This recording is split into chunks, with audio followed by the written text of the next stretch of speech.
আমি বিদেশ থেকে আসার পর খামার করার কারণ কি? তো অনেকেই আমাকে প্রশ্ন করে যে আমি ব্যবসা বাণিজ্য অন্য কিছু না করে গরুর খামারকে জন্য করছি।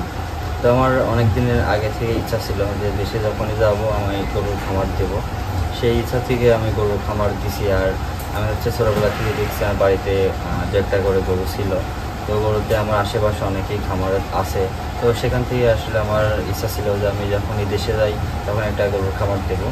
আর আমি মনে করি প্রবাসীরা যারা দেশে আসার পরে মানে গরুর খামার আর ব্যবসা বাণিজ্য এটা ছাড়া তেমন কোনো কিছু করার মতো ইচ্ছা থাকেও না। তো আমার ইচ্ছা ছিল গরুর খামার দেওয়ার। তো ইনশাল্লাহ শুরু করছি। তো সবাই আমার জন্য দোয়া করবেন, আমার জন্য এই সেক্টরে সফল হতে পারি।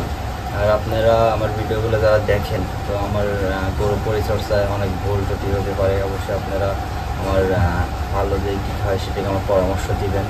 আর অনেক প্রবাসী ভাইরা যারা বিদেশ থেকে খামার করার ইচ্ছা, তো তারা আমার ভিডিওগুলো দেখতে পারেন। যেমন আমি বিদেশ থেকে আসার পর শুরু করছি, কীভাবে কী কোন সমস্যার মধ্যে পড়তেছি, সব বিষয়ে হচ্ছে আমি আপনাদের সাথে তুলে ধরবো। তো আপনারও অভিজ্ঞতা হতে পারে।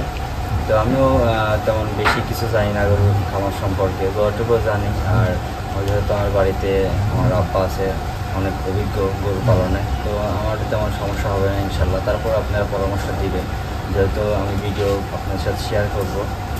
তো গরু প্রথম অবস্থায় বেশি না কিনে, আমার বাড়িতে আগে গরু ছিল, সব গরু কিন্তু আমার না, তো আগে গরু ছিল। তো এখন আমি আসার পরে হচ্ছে আমি একটা মাত্র কিনছি। তো আস্তে আস্তে শুরু করবো, কালকে একটা কিনতে যাব, ভিডিও অবশ্যই পাবেন।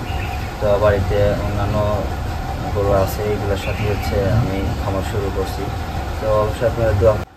তো আমার এই খামারে আরও অনেক কাজ বাকি আছে। যেমন এখানে গোড়াগুলো কিন্তু এভাবে থাকবে না, প্রত্যেকটা গোড়ার জন্য একটা একটা করে আলাদা খোপ রাখবো, যেখানে আমরা খাবার টাবার দেবো এবং কি পানি দিয়ে ধুয়ে যাবো প্রতিনিয়ত। এখনও গরুর খামারে অনেক কাজ বাকি আছে। তো আমার গরুগুলো এখন শুয়ে আছে।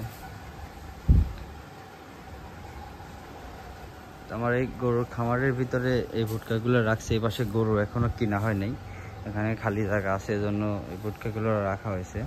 এগুলা সরায় ফেলা, এখানে আবার গরু আরও নতুন গরু উঠাবো। এই পাশে কিন্তু পুরোটাই ফাঁকা। আর আমাদের এই খামারটা কিন্তু অনেক বড়। ওই পাশে অনেক গরু আছে, ওই পাশে গরু শুয়ে আছে, যেন দেখা যাচ্ছে না।